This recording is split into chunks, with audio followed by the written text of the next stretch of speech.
Hello everyone. In 9.0.5 there have been additions of NPC tortillons in BFA, so you can queue up for Looking for Raid for transmog and raw gold. These NPCs are in Borealis's main inn and the second floor of the pyramid on the east side in the back right corner. You can queue for all the rings normally except for N'Zoth, which you will need your legendary cape in order to see the queue for this. Now, it is time to figure out how much of this can be soloed, but please note before I get into the details, I am a feral druid. That means I have more self-healing than most classes, so it might not be possible for you. I also have 218 eye level. This drops down to 214 with the Heart of Azeroth. Now let's get started with Uldir Looking for Raid Ring 1. Taloc was possible. Just a few things to know about him though. When he drops his cudgel, move away from it. Avoid being between him and his cudgel. You can sidestep the sanguine static. And when you're on the elevator, do not get hit by the volatile discharges. They may knock you off the elevator. Those are the blobs that chase you around with the lines between you. Mother, simple fight again. Just sidestep the dissection protocols, run against the wind, and avoid the beams in the later rooms. As for the rooms themselves, remember that they become insta-kill after about 3 minutes, so I recommend you have a timer running for the 3-minute switch, or do the easier thing of just being like, oh, there's the 5th wind pushback, I'm gonna move to the next room. Of course, you can wait for the 6th, but I recommend the 5th just to be safe. zek'voz has a very high healing requirement. It requires a lot of steady healing as well as burst healing. Some classes, well, actually, most classes will not be able to kill him at this time. Now for Uldir Wing 2, sadly, nothing can be killed here. We cannot get to Za'qul because we have to kill Fetid and Vectis first. Vectis deals a lot of damage, has a lot of dots rolling on you, and stuns you very often to the point of the trinket will not help you here. So he is not doable. As for Fetid, he hits hard and fast just like he used to. You can't out-heal this right now. You do not have enough armor to mitigate it either. Uldir, Wing 3, fighting Mythrax solo won't be possible unless Blizzard makes any changes, because he will drop a mind control orb on you, and the things like the PvP battalions will not clear this.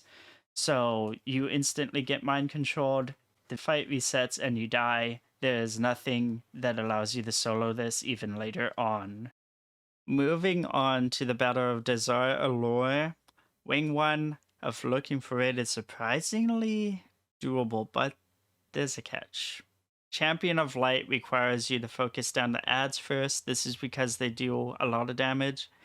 They also heal. You also need to be able to kite the boss because you need to reset stacks of the debuff you get from the boss melee hitting you, or else you will eventually die to this. You will need to clear it at least once, maybe more times. It depends on how much DPS you do, how much HPS you do, on when you have to clear them, as well as how many times you have to clear them. You can also clear them with immunities. You don't have to kite if you have an immunity. As for kiting strategy, when you see the boss start to cast, the boss doesn't move when it's casting. But get away as far as you can during that, and then kite in a circular pattern around the room with a movement speed buff as soon as the boss starts to chase you. Next up is Grong. If you can heal through zek'voz, then you can probably do this. Few things to note: when you see the Apetagonizers drop down, kill them immediately and use the orb that they drop right away.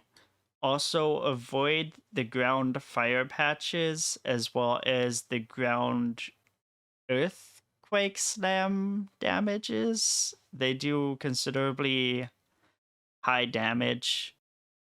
Jadefire Masters, oof, this was a problematic fight, alright.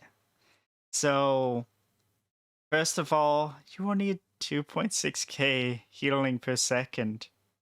That's gonna be asking a lot for almost all classes. But to top this off, you need 6k plus DPS single target. And you need to focus this all into Mansroy Flamefist right at the start. You need him dead as fast as possible because he has Rising Flames, which is a dot that can stack indefinitely, and it will eventually kill you if it gets too high. Now, the healing per second is less for classes that deal even more than 6k single target, or classes that have immunities that can remove the Rising Flames dot. As for Ring 2, we have Opulence. Opulence is a problem because if you engage one of the constructs, the other construct comes chasing towards you, causing it to leave its room, and the fight gets reset. If you engage Opulence himself, he absorbs both of the constructs, and he gets 4.1 million health, and his damage becomes ridiculous, not doable. Wing 3, High Tinkerer mekkatorque. This fight is not possible. It has two problems. One is when you get shrunk, your damage is reduced by 99%. This is the major problem here, because that stops you from killing this in a timely manner. The second one is when you're shrunk, you cannot jump into any of the mechs or the fight will reset. This causes the second issue. The mechs will start to overwhelm you. The problem with this is the mechs constantly cast spike volleys, which means eventually you will die. Healing is not high enough to keep up with all the damage output. Looking for Raid Crucible of Storms cannot be done right now. This is because of the spell Sure Mind, which reduces all stats by 10%. This stacks, and it stacks fast. As for the Eternal Palace Looking for Raid Ring 1, Sivara can be soloed but requires about 1.8k healing per second. As for Blackwater Behemoth, he deals a lot of damage at this time. It's about 3.2k per second at the start. This probably won't be possible until late 9.1, maybe even later, depending on how scaling is. The Eternal Palace Looking for Raid Ring 2, this fight is technically possible, but has a major problem with the amount of bramble patches that are casted before the debuff can fall off. This seems to be a random number. Sometimes you'll get lucky and you'll get a 6-minute long fight where you can constantly have it drop off before it gets a problem. Other times you'll have like 2 minutes in and you're dead, falling over because bramble patches did not fall off. This is a really long fight. It's over 6 minutes. So the chances of you being able to pull this off are rather slim unless you have an immunity to force drop those stacks, such as a Ret Paladin. But it also has a relatively high healing requirement, so classes like a mage might not be able to do this right now. As for the Eternal Palace Looking for Raid Ring 3, Za'qul requires the use of its Scissor of Adaption to cleanse the fear he casts every time. You also need to focus down the adds the moment they exist. They do quite a bit of damage. This is a long fight, requires a bit of burst healing here and there, requires a lot of steady healing, and I personally hit the enrage timer at 5k DPS when the boss had about 500k HP left.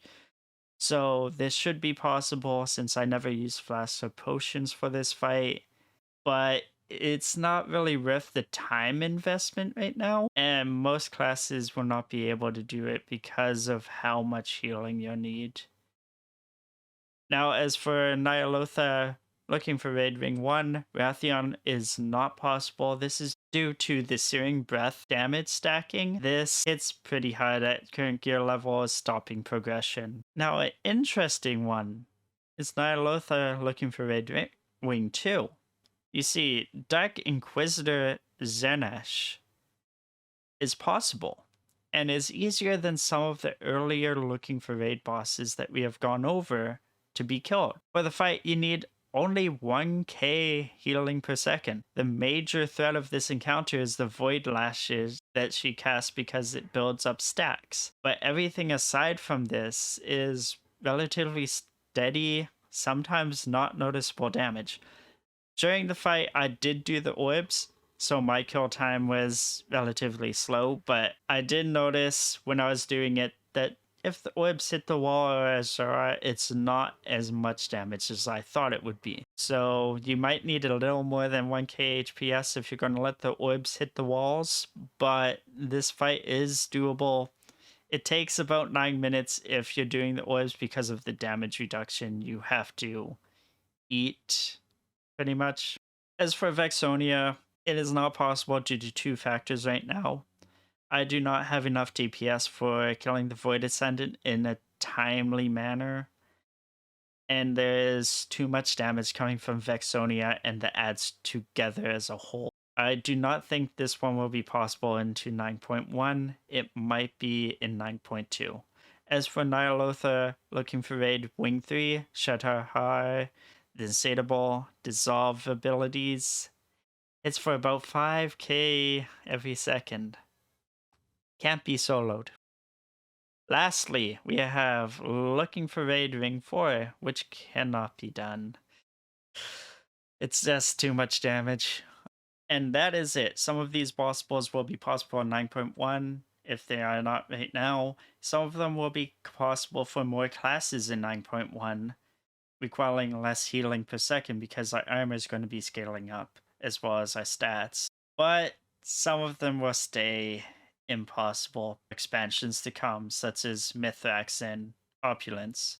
Opulence, I could see maybe next expansion we're being able to kill him. Depending on how scaling goes, we might be able to kill him at the end of this one. As for Mythrax, unless something is changed, we will never be able to kill him solo. Other than that, I'd like to point out that Taloc and Mother are also soloable on 10-man normal right now. I hope this helped your endeavors of trying to figure out what you can and cannot solo, as well as what gear to go after if you're after some transmog set, seeing if you can kill the boss you want. This is where most of the YouTubers would put their shameless plugs around, right? Well, I'll see you guys in the next video. Bye bye!